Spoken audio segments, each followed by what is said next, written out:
Hey there, everybody, and you're very welcome to the latest episode of the South Tip Arts Podcast, the very first one of 2023, and a very happy new year to you all. Coming to you today from a very busy South Tipperary Arts Centre, where the finishing touches are being pushed to the Bridges Cloak project, which is ongoing for the last couple of months in conjunction with Two Can Do Arts and Clonmel Applefest. It looks absolutely amazing and will be paraded through the town on February the 1st in a procession. So you can check out the Applefest website for details of that. Well, starting as we mean to go on, we have a number of exciting exhibitions and arts events coming up throughout 2023. You can have a look at our website if you'd like to learn more about what's coming up. But our latest exhibition here at South Tip Arts Centre is a new body of work from Annie Hogg, which comes as the result of her Tipperary Artist Residency Award, supported by Tipperary Arts Office. The work Lost is a keen consideration of what happens in a landscape after the land has gone through conversion to an industrial scale farming model, specifically looking at a system of long established hedgerows. Lost is an examination of the difference between non-intervention and taking human responsibility in the wake of such a happening, and asks how far can human and non-human communities be stretched in the face of these intensive farming and development models. It is a consideration of a phenomena called solastalgia, the distress, emotional or existential, caused by environmental change. Through installation incorporating pigments rendered from that landscape, a soundscape devised on site, and sculptural elements, the work asks the questions of what cost, other than financial, this action has had. The artist has used materials which were charred, ground, and collected from this space in its present state to transform, or at the very least confront, the human grief and meaningfully mark that once this place was alive. I sat down with Annie for a chat about Lost, about the specific place that the work is based on, and the wider issues surrounding it. Annie Hogg, you're very welcome to the South Tip Arts Podcast. Absolutely brilliant to have you here today. Woohoo! Carol O'Neill, thanks for having me. I'm really excited to talk to you about this body of work, Annie, because I probably told you before, I really like what you do. And this site-specific installation, or it's related to a very specific site. Do you want to start by telling me about that place and what it means to you? I have kind of a funny relationship with all that. So this body of work, it is about a specific place, a very specific place to me. But I guess the same occurrences are happening to sites all over the place, here on this island and every place else. It's a global thing. So in as much as this body of work is around a place very dear to me, it's not necessarily... It's not just a comment on that place. Yeah. But then the flip side of it, and here's where I get a little bit like weird with it, the flip side of it is that it is a huge comment on that place. So it's a place that I know from childhood.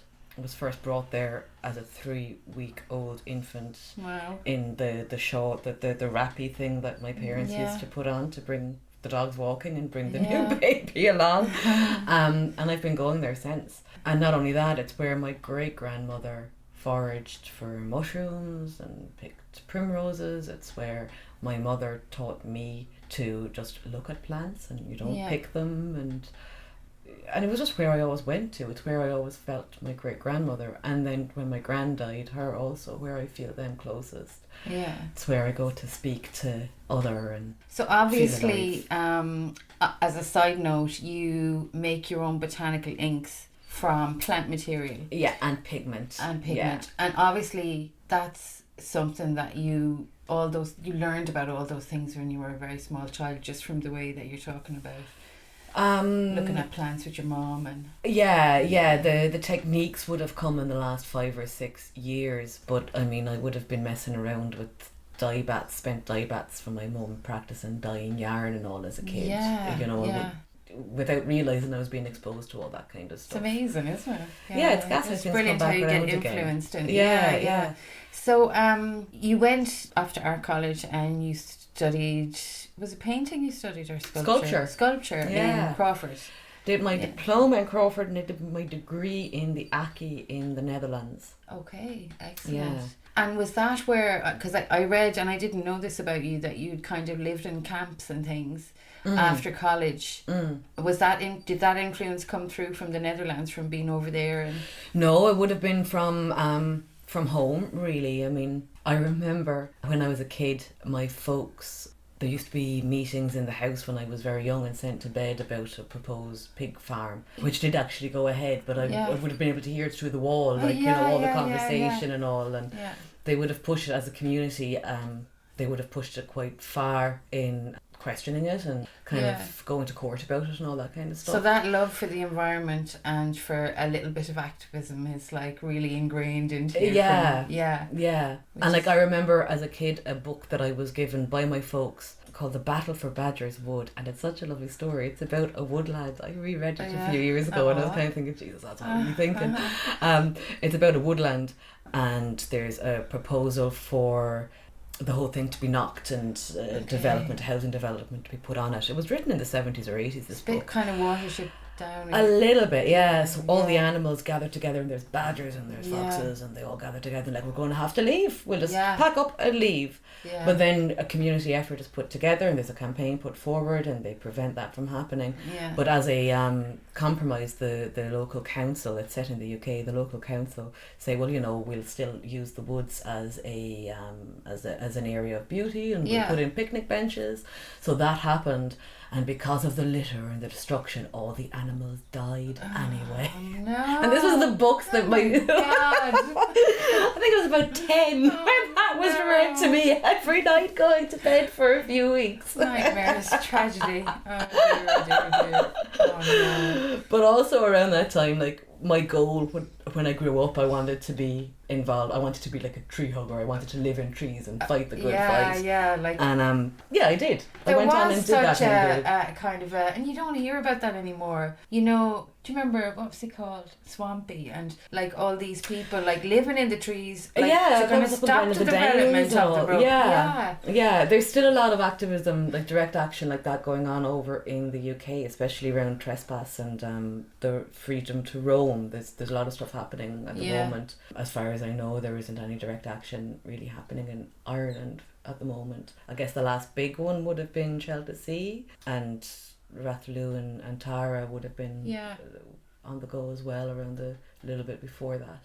But I was involved in some campaigns very peripherally in Europe, and then I went to New Zealand and became involved in a proposed extension of a already active coal mine, and where they were going extending had two endemic, so like these two species were only of snails were only found in this part of the South Island. They didn't exist anyplace else, and they were already fairly rare even there. And then from there I specifically went over to Tasmania, because there was several blockades, one main one around the industrial clear felling of old growth forests. And I spent 3 years living and working there, and we eventually got protection status through the World Heritage. Brilliant. That's incredible work to be, and just incredible experiences to carry back and carry forward with you. Tough living, very tough living, especially I didn't realise that Tasmania amongst activist circles would have had a reputation for being very hardcore, which I didn't realise, but that was what I had that I just went and did. What you landed in. Yeah, that's what I landed in. You adapt and you toughen yourself up and you get on with the job, To get back to the site, no, that's totally down to me now. I may do this a couple of times, but we'll come back. To get back to the field, I wouldn't call it the field. Does it have a name? Does the field have a name? We'll just leave it as the field. The field, to get back to it. The nameless field and the nameless place. Yeah. So if we think of it in terms of maybe before and after, to give people a sense of what's happened there, maybe tell us about the types of life that were present in the site beforehand that was lost. So the hedgerows that were part of the landscape were established native hedges, so they would have been between 250 and 300-year-old species in there. So there would have been whitethorn, blackthorn, elder, hawthorn. Did I say hawthorn already? Ash. There was a gilder rose there. There was damsons. And that's just those bigger species. Yeah. And then there was an understory of, oh gosh, everything and anything. A lot of fern, nettle, several species of dandelion, and everything that holds host as a living sphere then. Yeah. For within that kind of system. So a lot of vertebrates and spiders, mammals. There were badger sets at one stage, fox, hare. I haven't seen a hare up there in years, and I think that's due to other circumstances. Bird life. It was just extremely rich, you know, and there was always a home there. And when I say, like, I used to go there to feel alive almost, because it was so, it was verdant. It was, you know, it was an active alive community, like, you know. Sparrowhawks, owl, bat. And it all changed quite quickly without any consultation or so. Yeah. I guess, which is the right of a landowner to do legally in Ireland at the moment. I don't think we have legislation in our system for ecocide, so. So what came about that changed everything on that site? So the landowners decided that they wanted to use the land in a different way and put that part of, well, the whole area into a new system, which is essentially monoculture. And to allow for that to happen, the removal of the hedges was deemed a necessary action to take. So it was taken. And what it means is that the life is gone from the place. That whole system, that whole, it was an ecosystem, is now. So what defunct. Are you left with? Just open space, open grass. Yeah. And what is the plan for that space, or do you know? Just keep on going the way it's going, I'd imagine. I mean, at the moment there isn't anything where by law those hedges have to be put back in, or there isn't funding to hold on to things. There is a line of beech trees which has been left, and it's alongside a fairy fort. And I don't know if the fairy fort was left there because of superstition or because of legislation. I mean, it would be under protection, but it would. But generally, I think doesn't really work. people say that they don't hold any stock in these things, but at the same time, they won't touch it. Yeah, which is interesting. Oh, it's so interesting. Isn't it? I find that amazing. I mean, just on the premise that perhaps if that was a reason that it was left, that like it wouldn't. For the kind of, oh jeepers, we wouldn't touch the fort thing. How does that correlate into touching other things in such a devastating way? Like, where does that balance lie? It's a conversation I'd love to have with landowners that are in that position, you know. It'd be a nice kind of open dialogue. Is there any scope for you to be able to talk to people in that position that are? Do you think it's a case of not thinking or being aware or having the education? I think it's a system. It's a choice of a farming system that was taken, and that system requires open space, which accommodates accelerated farming methods. So you go in, you spray, you can get that done in one day as opposed to 3 if you're going around the smaller field systems, and the smaller field systems are from a different way of working with the land, you know, I presume. And is there any way to reach these people to show them a different way, or is it possible? You know, are they interested? Do they want to learn? Do they want to do things differently? Or is it just, are we gone beyond that entirely? Like, I know there's kind of small pockets of farmers that are completely changing their way of working to go back to, you know, have more biodiversity on their land and not clearing things away, and you know, letting areas kind of rewild a bit, and the regenerative techniques. Just being a bit sort of kinder and slowing it down a little bit. I mean, I kind of feel sorry for the small to medium scale farmers. I think that they're really they're in a tough place, you know. The larger scale farmers seem to be comfortable financially, I mean. And it's almost, my understanding of it is, and I could be wrong and I stand to be corrected, but my understanding of it is that small to medium scale are being kind of encouraged to go bigger, to go down this route, because that's where the money is, or that's where it's easier to make a living, and maybe get a good night's sleep, because I'd imagine small farmers aren't particularly comfortable at night because they're so worried about everything. The system is kind of stacked against them. And that's all. I know a lot of the new stuff coming in with regard to climate breakdown legislation.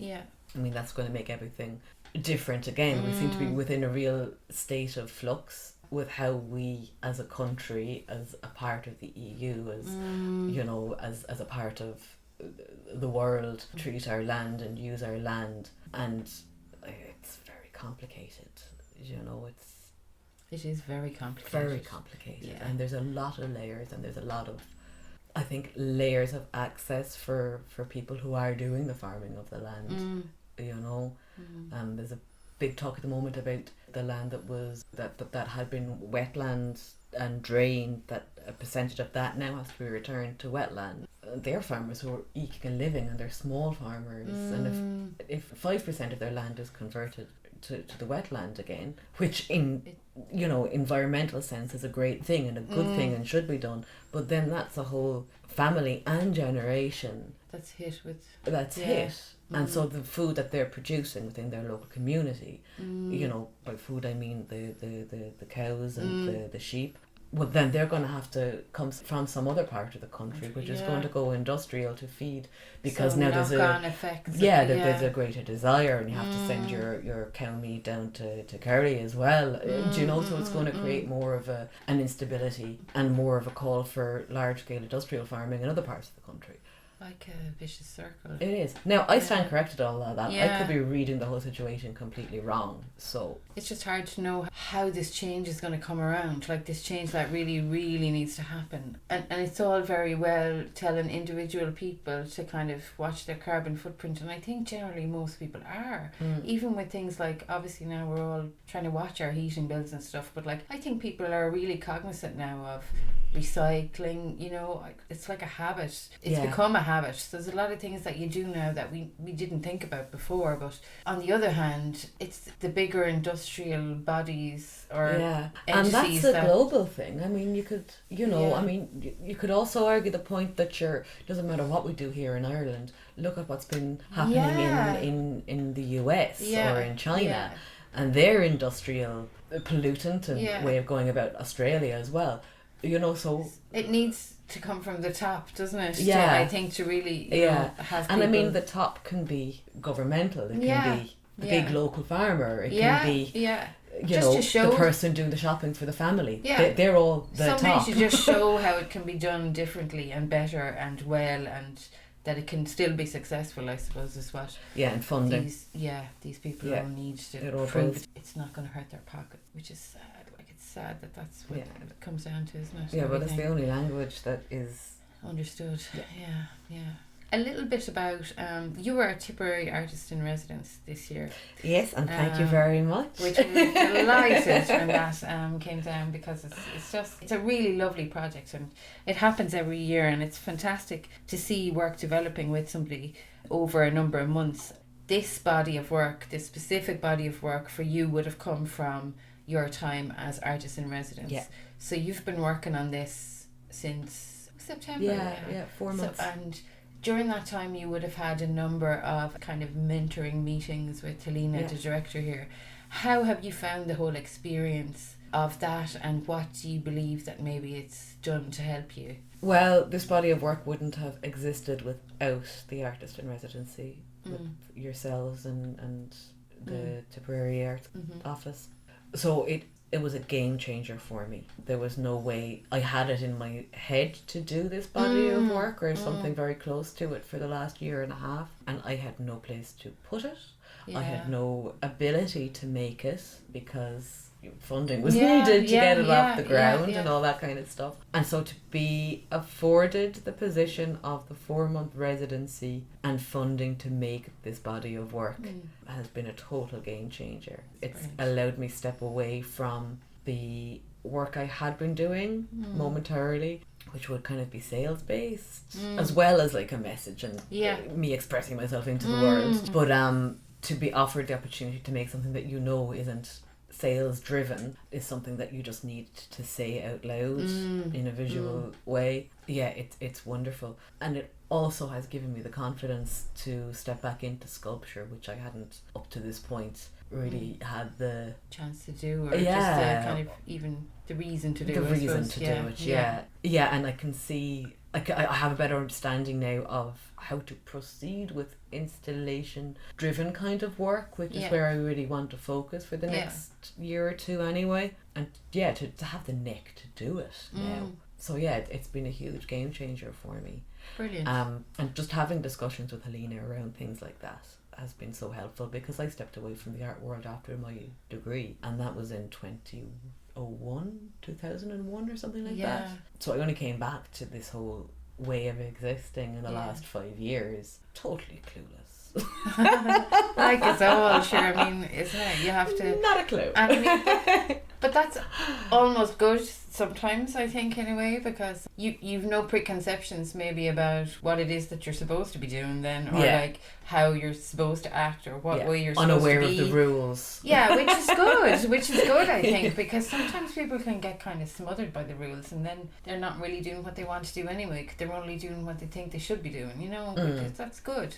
So if you were to kind of audio describe or walk through the exhibition, because there are many elements to this installation. So the first thing you'll see when you walk into the room are the two maps, shall we call them, and one sort of distinctly shows all the things that are not there anymore. Really, it grabs you straight away when the stark contrast between those two images. And then you've got a series of painted panels. They've gotten the name panels, so I'm going with that. I'm interested to know why you chose that material to paint on. So it is a material that is used in the construction industry. It's called geotextile. It has other names which I don't know. And it's used, one of its uses is on a wet building site. They will roll out this material and it allows the heavy machinery to drive over and continue working. Yeah. Now, I'm sure it has other uses as well, but that's what I know it of. I was giving her all of it for nothing. Oh well, that's always a plus. That's always a plus to an artist. What it reminded me of was, and I was given out to very abruptly by somebody for using the word weed. You know, I shouldn't call a plant a weed. You know, the stuff that they put under to stop weeds. What's the correct terminology for a plant that's considered a weed but isn't? I don't know. Herbs.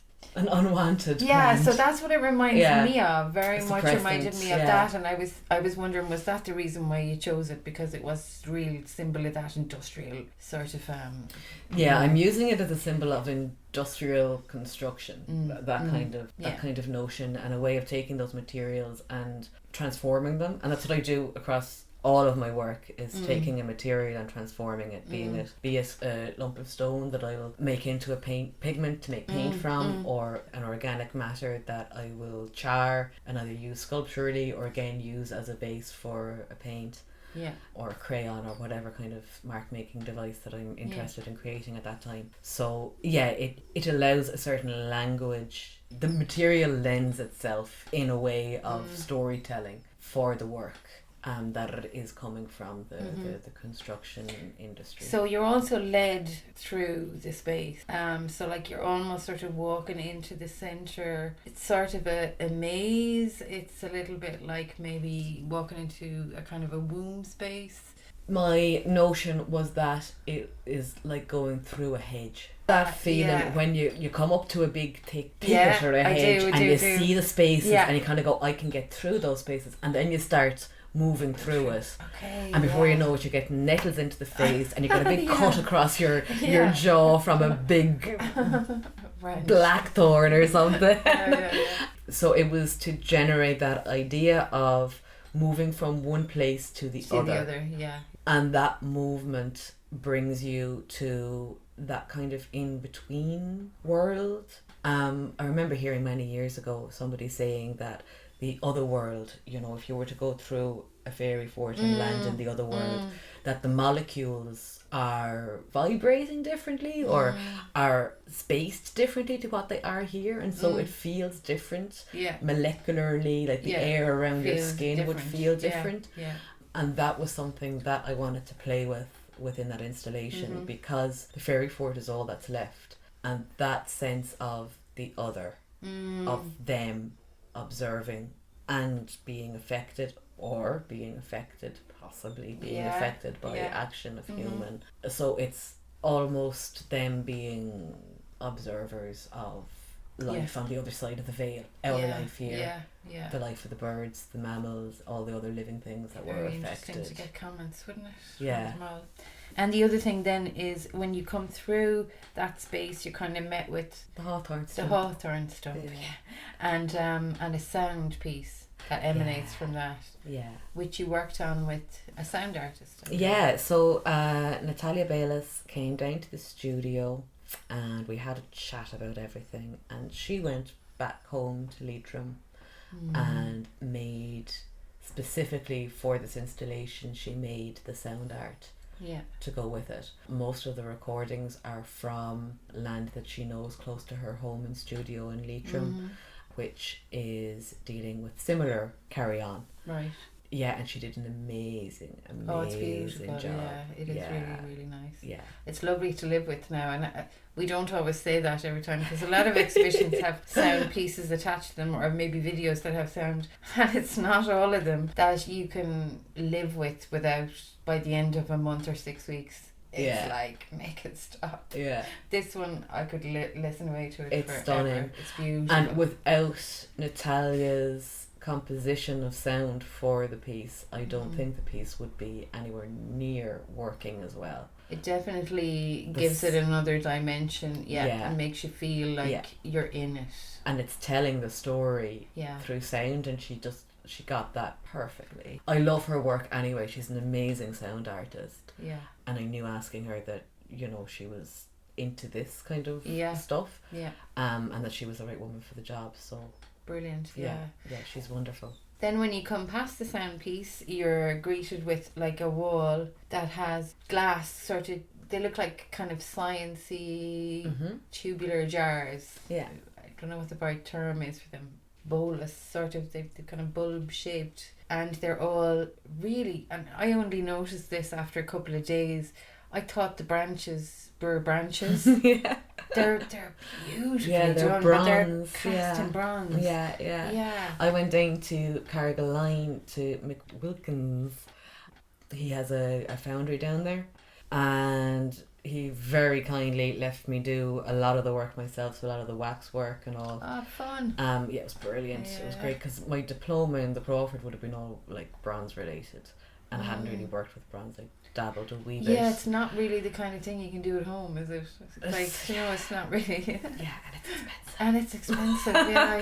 So and I have a load of stuff having made. A kind of a reason, and it wasn't experimental, because I imagine it's difficult to be experimental with really expensive materials like that. So, like, to actually have a plan and a finished product in mind, and a kind of a reason for having it. Yeah. Like, it's so much fun. Yeah. It was wonderful. It was so great to be working with that process again. I didn't realise until my physical hands were doing it how much I missed that process, how much I loved that process. Yeah, there's something really, really special about it. Okay, so foundry in Marleville.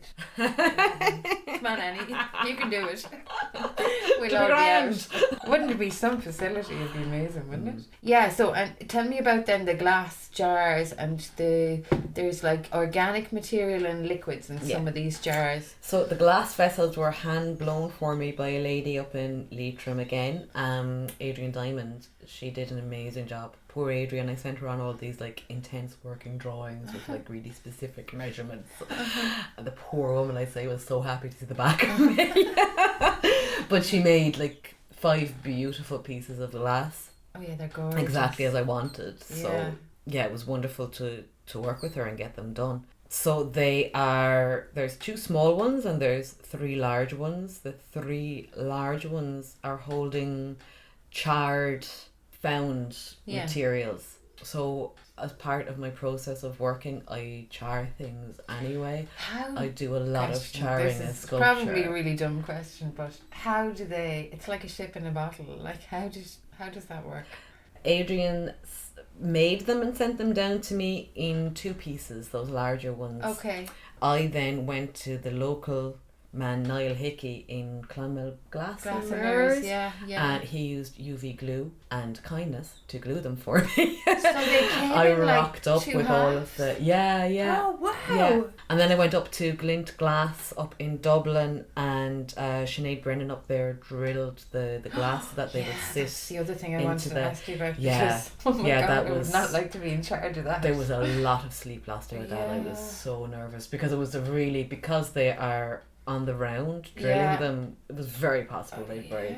There wasn't backup. I couldn't afford to have backup. So what we had was what we had. But she did an amazing job. Incredible. Yeah. And then they're sort of threaded onto the branches through these holes in the glass, which is it looks incredible. So they're pierced. Essentially the necks of the vessels are pierced. And through those little 2 pierced holes they sit onto the cast bronze branches. So the branches were taken from the site as it is now. There's 2 ivy, really thick, old ivy. There is 1 ash. There is a beech, and there's something else that I'm forgetting about. But yeah, that's how beautiful to have those kind of immortalised now in bronze, isn't it? And so the contents of the vessels also are from up there, from that area. Bramble, there was fresh bramble that I wove into a vessel. Very painful process. It was cut to smithereens. That's the piece that's on the poster. Yes. Yeah, correct. That's an amazing. It's an amazing piece. It really is a beautiful thing. And then it's the umble head. So umble is kind of the umbrella term for things like cow parsley and hogweed and all those kind of things. No, not even. Yeah, so it's any plant. There's a selection of plants that have a head that looks like an umbrella. Yeah, it's umble. They're umbelliferous. And I just call them all umbles because there's so many of them, and it's quite difficult to tell the different ones apart. They're just gorgeous. I love photographing them, actually. Stunning. You can't. They're hard any to time ignore. of the year they're stunning. Yeah, they're really beautiful. So that's what that one is, and then the 3rd charred piece is the fox skull. So that was a found fox body that I took home and cleaned up and charred, semi-charred. So those 3 ones are actually semi-charred. They're not brought to full charring, and that's because there was a correlation to the hawthorn stump, which I'll go on to now in a second. But the other 2 small vessels are one is holding rainwater. So I set up my little plastic bottle with my funnel and a whole load of the duct tape, and set it out to where the hedges once did stand. So the rainwater is collected from there. It's almost like the ghosts of the hedge. And the tears I took from my very old little eyes. Tears are extremely difficult to gather, but got there in the end. And you were actually telling me some fascinating facts about tears, like you've obviously learned while you're doing this. Oh, I've become obsessed with tears. Tears are going to be featuring all over the place from now on. Precious, amazing things. Yeah. Amazing things. They have a colour, which I didn't realise until I gathered my own. Yeah, there's a colour, but I mean, there's a load of ingredients in them. It's not just salt and water, which up till a few months ago I thought it was. Like there's proteins and there's fats and there's oils. And that's unreal. They're incredible. Yeah. Oh, they're amazing things. They're. So there's a good few in it, So there's a good few in it, but put a lot of emotion into this. Yeah, like when all this happened, I went there regularly and just cried and let my tears fall on the soil because I couldn't do anything else. And I was so disgusted with myself that this precious, sacred, holy place, to me, to itself, to all of the creatures that lived there, to community even, was gone. And I mean, jeepers, I spent years off fighting for other places. I know. I had the skills and I didn't I didn't know it was going to happen. None of us knew locally and it was going to happen. And you weren't back so long I wasn't, because I wasn't living here at the time. Yeah, but I had a huge sense of guilt about that and sorrow to the place, and I kept on apologising to the place. Yeah, I did an awful lot of crying up there. I still do, to be honest. I still cry a lot up there. I can still see the place as it was. I know, that's so, that's heartbreaking. Yeah, it really is. You can't put words on how precious that is, like, to your whole psyche and life and, you know, soul.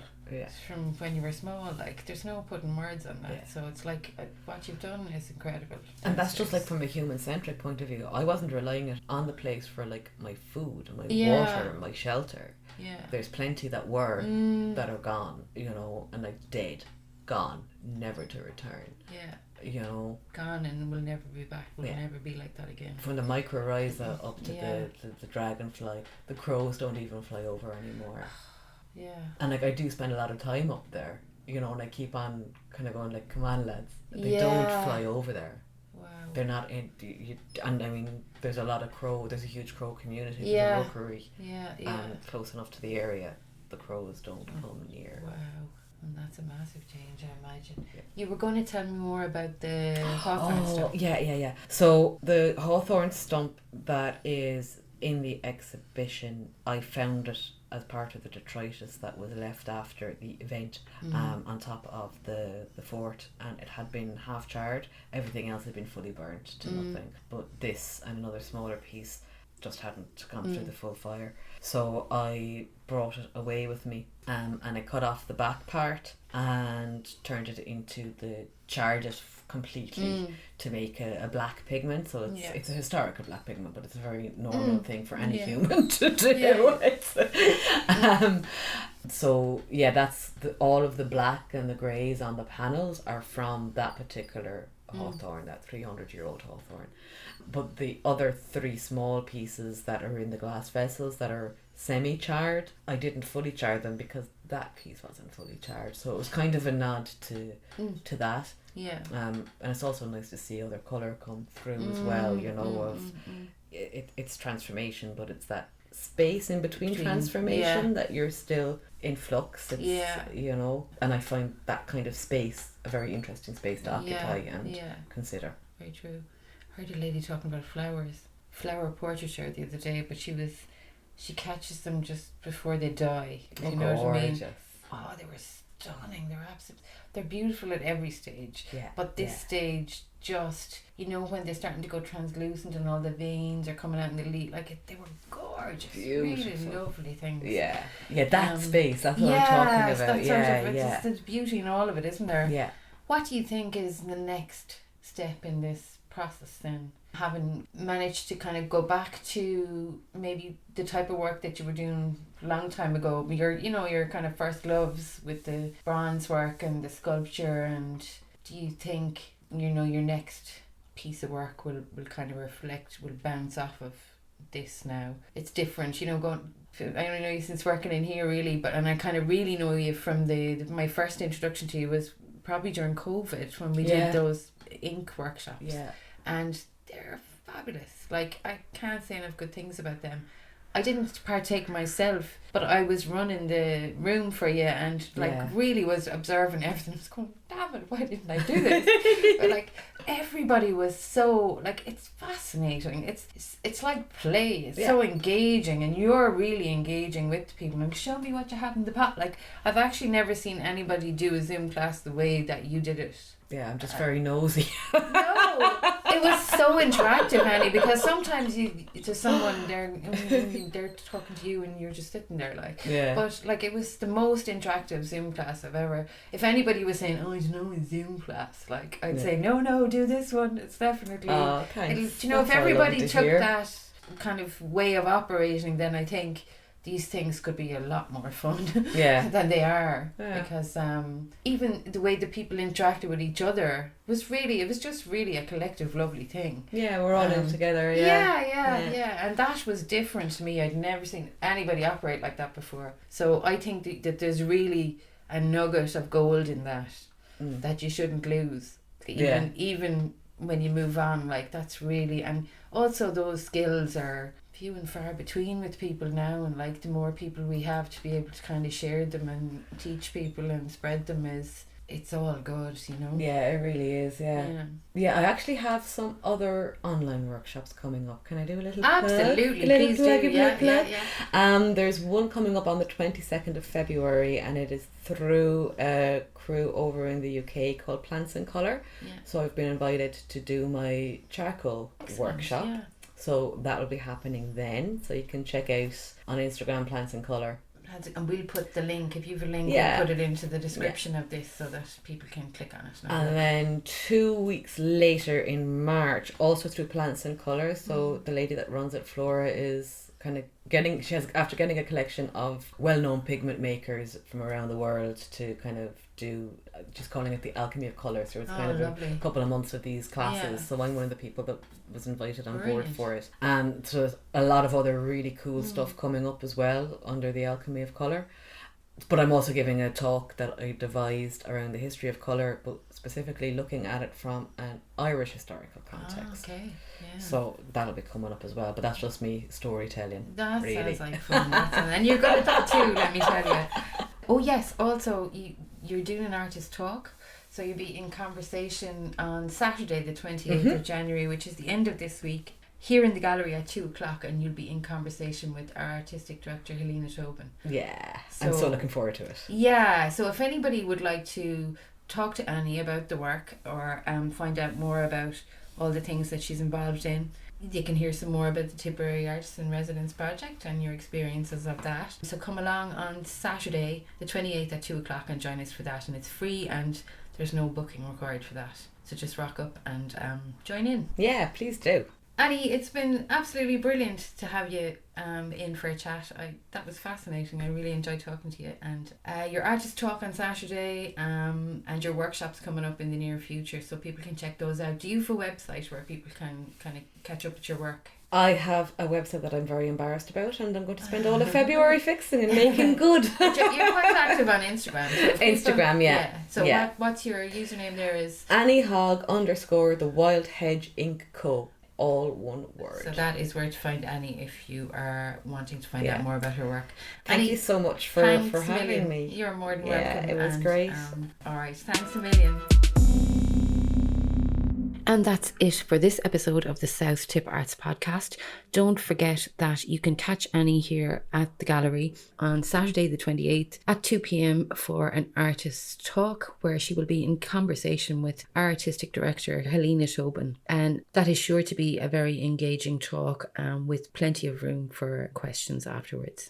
So if you're around in Clonmel on Saturday afternoon, please come along to that. It's free and no booking is required. That's 2 p.m. in the gallery here at STAC. If you'd like to get in touch with the podcast, the email address is southttipartspodcast@gmail.com. That's southttipartspodcast@gmail.com. You can follow us in all the usual places on Instagram, Twitter, Facebook and LinkedIn. And we'd love to hear from you. Till next time, take care.